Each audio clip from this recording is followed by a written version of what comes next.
కట్టుకోవడం ఒక ఎత్తు అండి. ఇప్పుడు రెండో ఎత్తు కట్టడానికి ఏం చేసిందంటే ఆ లలన కట్టె రోలన్ లీలన్ నవనీత చౌర్య లీలున్ ప్రియవాగ్జాలున్ పరివిస్మిత గోపాలున్ ముక్తాల్లామపాలున్ బాలున్. ఆ రోలకు కట్టాలని ఆవిడ ఏం చేసిందంటే ఒక తాడు తెచ్చుకుందిటండి కడదామని. ఆ తాడుని ఆ పొట్ట చుట్టూ చుట్టింది. చుట్టగానే ఆ తాడు చాలలేదు. ముందు అనుకుంది ఇంత పొట్టే కదా దీనికి అంతా అనుకుని ఒక తాడు తెచ్చుకుందిట. చుట్టేటప్పటికల్లా చాలలేదు. 2 అంగుళంబుల కడమబడియే ద్వ్యంగుళి అంటాడు మూలంలో. పోతన గారు చెప్తున్నారు 2 అంగుళంబుల కడమబడియే, 2 అంగుళాలు చాలలేదుట. మరొక తాడు తెచ్చుకుందండి.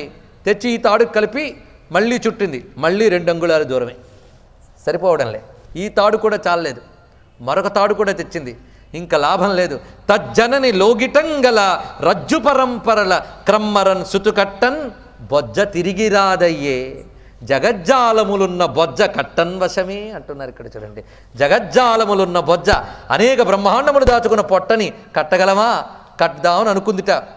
చూస్తున్నాడు స్వామి మందహాసం చేస్తూ. ఈవిడ అవస్థ పడుతోంది. ఇంకా తాళ్ళు మిగల్లే, ఉన్న తాళ్ళన్నీ అయిపోయాయి. అప్పుడు జాలి కలిగిందిట. ఓడల చెమట లెగయ్య, తల్లి అవస్థ చూస్తున్నాడు. ఓడల చెమట లెగయ్య ఉత్తరీయము జార. ఆవిడ ఏకైక దీక్ష అండి. తను మర్చిపోయింది. దాన్ని ఎలా కట్టాలని ఏకైక దీక్ష.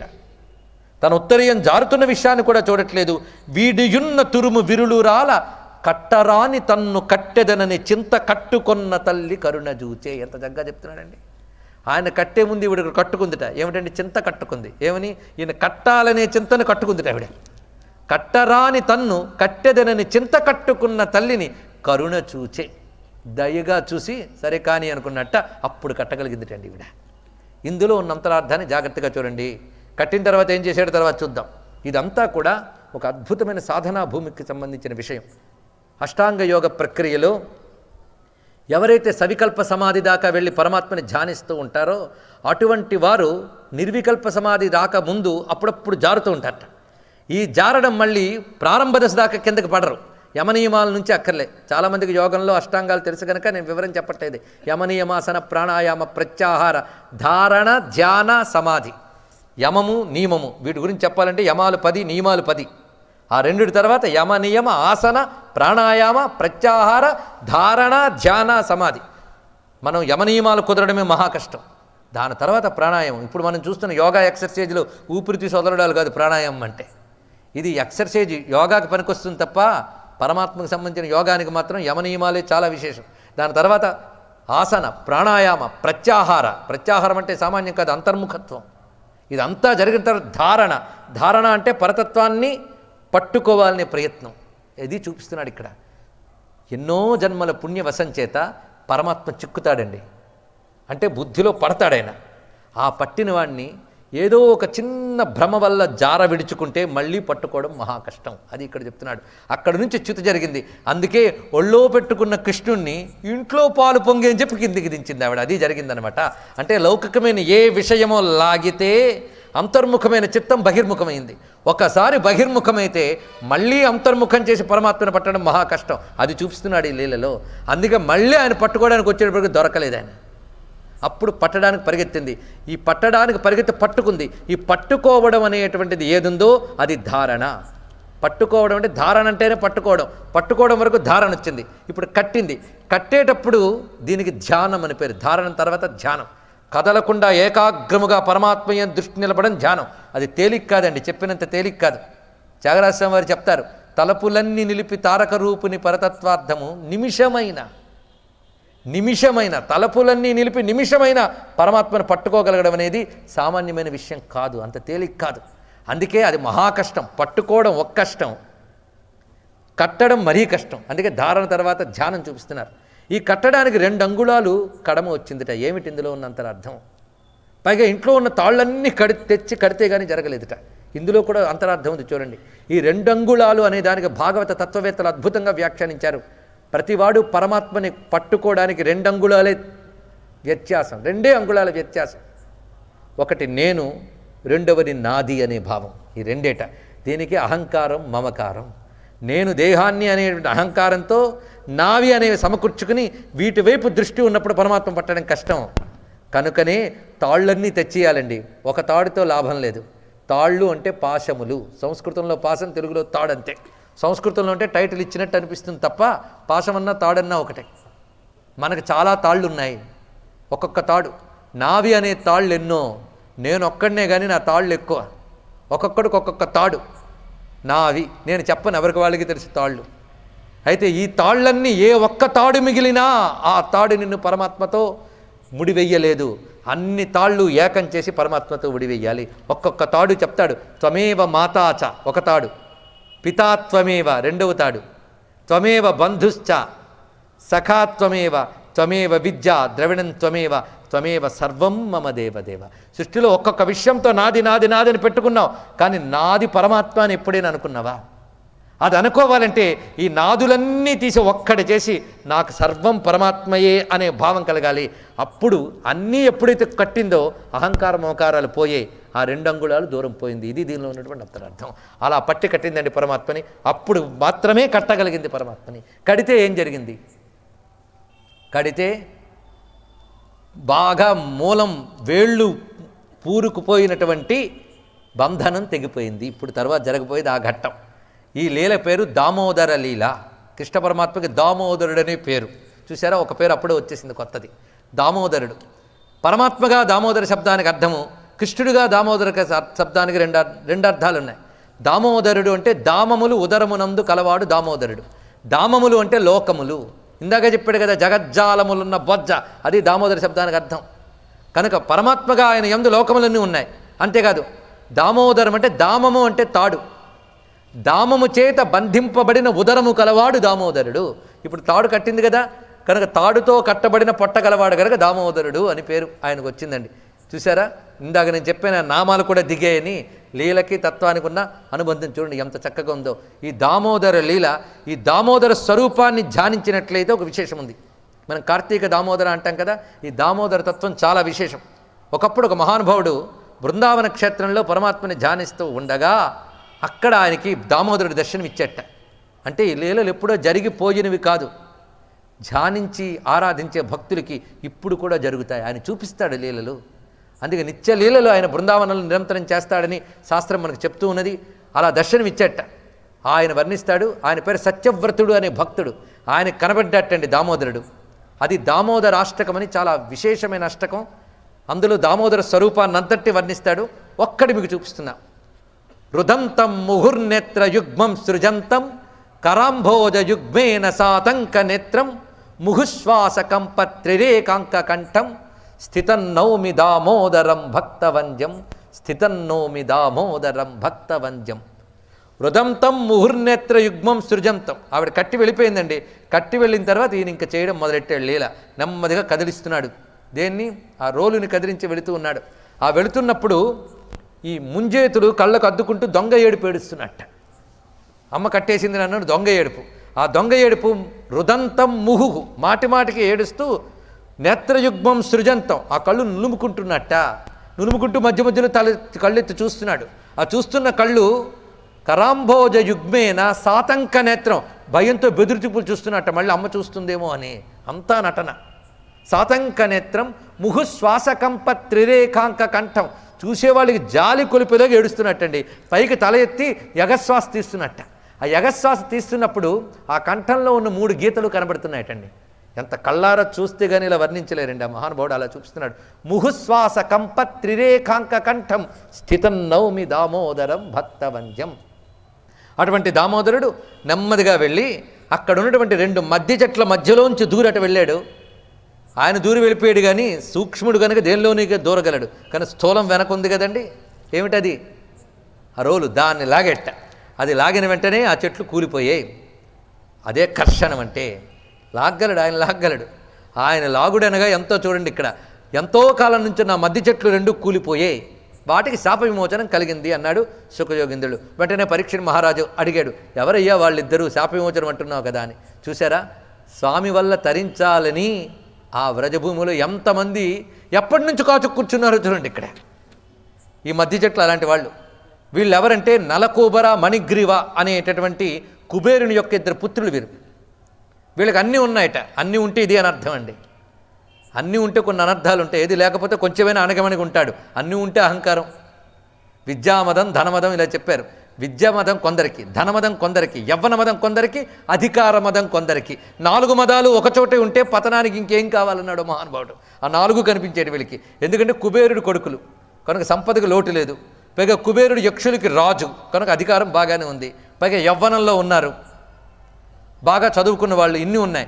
అలాంటి వాళ్ళు ఒకసారి స్త్రీలతో కలిసి జలక్రీడలు ఆడుతూ ఉంటే అక్కడికి నారదుల వారు వస్తూ ఉన్నట్ట. వస్తూ ఉండగా స్త్రీలందరూ సిగ్గుపడి నారదుల వారి దగ్గర తల వంచుకు నమస్కారం చేసి పక్కకు తొలిగట్ట. వీళ్ళు మాత్రం నిస్సిగ్గుగా చూస్తూ ఒక నమస్కారం కూడా పెట్టకుండా నిలబడ్డట. ఇప్పుడు మనం ఇలాంటి అవినీయశీలుల్ని చాలామందిని చూస్తూ ఉంటాం. పెద్దవాళ్ళు కనిపిస్తే నమస్కారం చేయడం, ఆ నమస్కరిస్తే ఎక్కడ తమ పొగరు తగ్గిపోతుందోనని కొందరు ఆ పని కూడా చేయరు. దానివల్ల వాళ్ళకేం అవమానం లేదండి, వీళ్ళకి ఆయుష్ తరుగుతుంది. పెద్దవాళ్ళు కనబడినప్పుడు సవనీయంగా నమస్కరించకపోతే ఆయుక్షీణం, విద్యాక్షీణం, తేజోక్షీణం అని శాస్త్రములు మనకు చెప్తున్నటువంటి విషయం. ఇవి పెద్దలు పిల్లలకి చెప్పాల్సిన సమయం ఇది. అందుకే అభివాదనశీలస్య నిత్యం వృద్ధోపసి సేవిన. పెద్దలకి నమస్కరించే మంచి అలవాటు ఉన్నటువంటి వాళ్ళకిట ఆయు, కీర్తిం, ధనం, యశ ఈ 4 లభిస్తాయట. ఆయుష్, కీర్తి, ధనము, యశస్సు. విరుద్ధంగా ప్రవర్తించే వాళ్ళకి 4 పోతాయట. మొత్తానికి వీళ్ళు నారదుల వారిని చూడగానే నిర్లక్ష్యంగా ఉన్నారు. ఇతరు ఎవడో వీణ వేయించుకుంటూ నారాయణ నారాయణ అనుకునేవాడు ఈయనేమిటి అన్నట్టు చూసేట. వెంటనే నారదుడు చెప్పించట, అవినీయంగా నిలబడ్డ మీరిద్దరూ కూడా, ఎందుకంటే మహర్షి కనిపించినప్పుడు కూడా ఒంటి మీద వస్త్రాలను కూడా సర్దుకోకుండా మానుల్లా నిలబడ్డారు. మానులు ఎలాగైతే తమను తాము సవరించుకోలేవో మీరు అలా మిగిలిపోయారు కనుక మీరిద్దరూ మానులైపోదురుగా అని చెప్పించట. ఏమిటండి ఋషులకి ఏం పనిపాటు లేదో చెప్పిస్తూ ఉంటారని కాదు, చేసిన పాపానికి ఫలితం చెప్తాడు ఋషి. ఋషి నోట వచ్చింది కనుక ఎప్పుడో రావాల్సిన ఫలితం వెంటనే వస్తుంది. అది శాపం అంటే మరేమిటో కాదు. మొత్తానికి శాపం తగిలింది. ఆ శాప ఫలితంగా వాళ్ళిద్దరూ మద్ది చెట్లే పడున్నారు. అప్పుడు వాళ్ళకి చెప్పేట, వాళ్ళు దుఃఖపడ్డారు, మేము ఎలా తరిస్తామని. నారాయణుడు బాలరూపంలో అవతరించినప్పుడు మీరు తరిస్తారని చెప్పేట. ఇది గొప్ప యోగం అండి, ఇది కూడా యోగం. బాలరూపంలో నారాయణుడు వస్తాడు అనే మాట సూచన ఇచ్చేసాడు ఆయన, వెళ్ళిపోయాడు. వీళ్ళు చెట్లులాగా ఉన్నారు. ఇది వాళ్ళకు యోగం అయిపోయింది. కదిలే శరీరం ఉంటే అటు ఇటు కదిలి చలించిపోయేవాళ్ళు. ఇప్పుడు బలవంతపు తపస్సు అయిపోయింది వాళ్ళకి, ఇటు అటు కదలలేరు. పైగా ఎప్పుడు శాప విమోచనం కలుగుతుందా అనే ఆత్రం ఉంది. నారాయణుడు వస్తేనే శాప విమోచనం కలుగుతుందనే భావం ఉంది కనుక ఆ బాలకృష్ణ రూపాన్ని అప్పటి నుంచి తపస్సు చేస్తున్నారు వాళ్ళు. అది తెలుసుకోవాల్సింది. అప్పటి నుంచే చేస్తున్నారు, ఆయన పుట్టక ముందు నుంచే. ఇప్పుడు ఫలించింది. ఆ స్వామి ఎవరికి ఎప్పుడు పండతాయో ఆయనకు తెలుసండి. అందుకే తాను బంధింపబడి వీరుల బంధనాన్ని విడిచిపెట్టాడు. ఇది ఇక్కడ విశేషం. తాను బంధింపబడి వీరుల బంధనం విడిచిపెట్టాడు.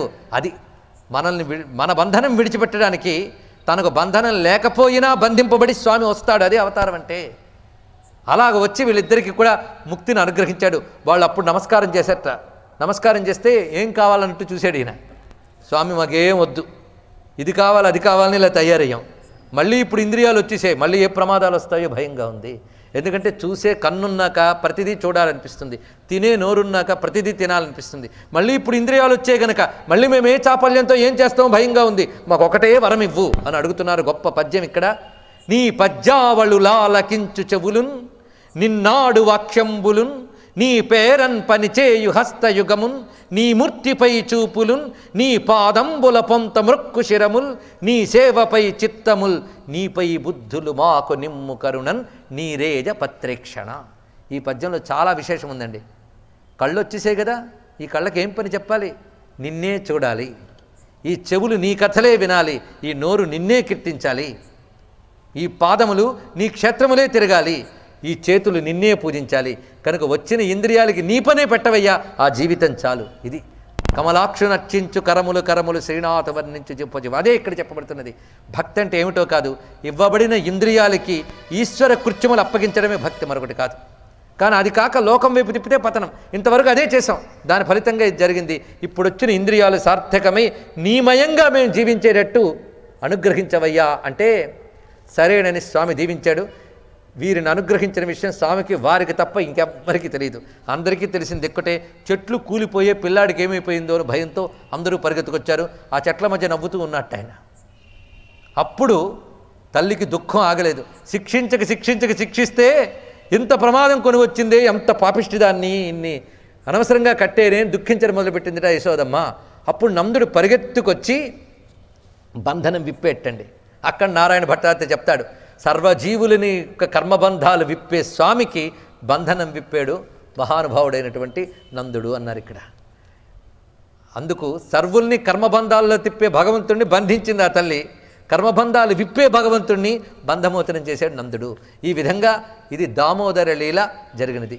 ఈ లీల జరిగిన వెంటనే ఒక అద్భుతం, అదేమిటంటే మొత్తం నందవ్రజంలో వాళ్ళందరూ గుమికూడిపోయేట. ఏదో కృష్ణ పరమాత్మ పుట్టిన దగ్గర నుంచి ఎన్నో గండాలు జరుగుతున్నాయి. అందుకు మనం ఏం చేయాలంటే చూడండి, కృష్ణ పరమాత్మకి ఏమైనా బాధలు జరిగితే ఆ బాధలు ఎవరికి? నంద యశోదలకి. ఊరందరికి పని ఏంటండి? కానీ ఊరందరి వాళ్ళు ఇతను నంద యశోదల వాళ్ళే అనుకోవట్లేదు, వాడు అనుకుంటున్నారు. అందుకు వాళ్ళందరూ ఏమనుకున్నారంటే మన ఊరు ఖాళీ చేసేద్దాం అనుకున్నట్టు. చూడండి ఎంత చక్కటి విశేషమో. ఎక్కడికి వెళదాం అనే ప్రశ్న వచ్చింది. అప్పుడు ఉపనందుడు అనేటువంటి వాళ్ళు ఉన్నాడు అక్కడ. అతను ఒక సజెషన్ ఇచ్చాడు, మనం ఉన్నటువంటి నందగ్రామం దగ్గర నుంచి ఇక్కడికి సమీపంలో బృందావనం అనే దివ్యమైన అరణ్యం ఉంది, అక్కడికి మనం వెళదాం అన్నట్ట. మొత్తం అందరూ కూడా బృందావనానికి బయలుదేరారు. ఆ దివ్యమైన బృందావనానికి కృష్ణుడిని వీళ్ళు తీసుకువెళుతున్నారు అని అనుకుంటే పొరపాటు పడ్డట్టే. వీళ్ళందరినీ కృష్ణుడు తీసుకువెళుతున్నాడు బృందావనానికి. ఇది తెలుసుకోవాల్సింది. ఎందుకంటే బృందావనంలో అడుగు పెట్టాలంటే అది ఒక పెద్ద భాగ్యం. అనేక జన్మల పుణ్య సంస్కారములు ఉంటేనే కానీ బృందావనంలో అడుగు పెట్టలేరు. అది భక్తి భూమి, ముక్తి భూమి, కృష్ణ పరమాత్మ యొక్క స్వాభావిక భూమి. అందుకు ఇంతవరకు వీళ్లతో ఉన్న వాళ్ళందరికీ కృష్ణ పరమాత్మ ఆ భూమికలోకి ప్రవేశింపజేస్తున్నాడు. బయటకు కనబడుతున్నది మాత్రం వీళ్ళందరూ ఆయన్ని తీసుకెళ్తున్నారు. మొత్తానికి బృందావనానికి వీళ్ళందరూ చేరుకుంటున్నారు. చేరిన తర్వాత జరిగినటువంటి ముఖ్యమైన లీలల్ని మళ్ళీ రేపు ప్రస్తావించుకుందాం. సర్వం శ్రీకృష్ణచంద్ర చరణారవిందార్పణమస్తు. స్వస్తి. స్వస్తి ప్రజాభ్య పరిపాలయంతాం న్యాయేన మార్గేణ మహిం మహిషాః.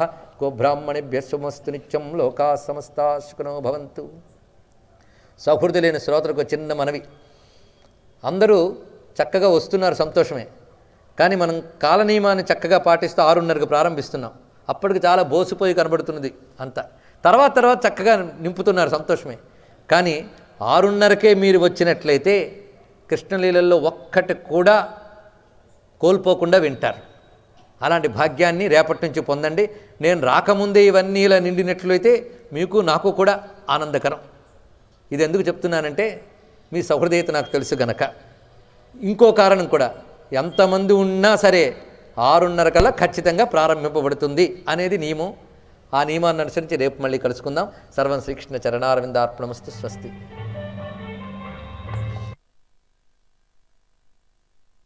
మార్గేణ మహిం మహిషా. గోబ్రాహ్మణేభ్యః శుభమస్తు నిత్యం. లోకాః సమస్తాః సుఖినో భవంతు. కాళే వర్షతు పర్జన్య పృథివీ సస్యశాలిని దేశోయం క్షోభరహితో బ్రాహ్మణాః సంతు నిర్భయాః. అపుత్రా పుత్రిణః సంతు పౌత్రిణః. అధనాः సధనాः సంతు జీవంతు శరదాం శతం. మంగళం కోసలేంద్రాయ మహనీయ గుణాత్మనే చక్రవర్తి తనూజాయ సార్వభౌమాయ మంగళం. వేద వేదాంత వేద్యాయ మేఘశ్యామలమూర్తయే పుంసాం మోహనరూపాయ పుణ్యశ్లోకాయ మంగళం. వసుదేవసుతం దేవం కంసచాణూరమర్దనం దేవకీ పరమానందం కృష్ణం వందే జగద్గురుం. సచ్చిదానందరూపాయ విశ్వోత్పత్యాదిహేతవే తాపత్రయ వినాశాయ శ్రీకృష్ణాయ వయం నమః. శ్రీమద్రమారమణ గోవిందో హరి గోవింద. నమః పార్వతీపతయే. హర హర మహాదేవ్.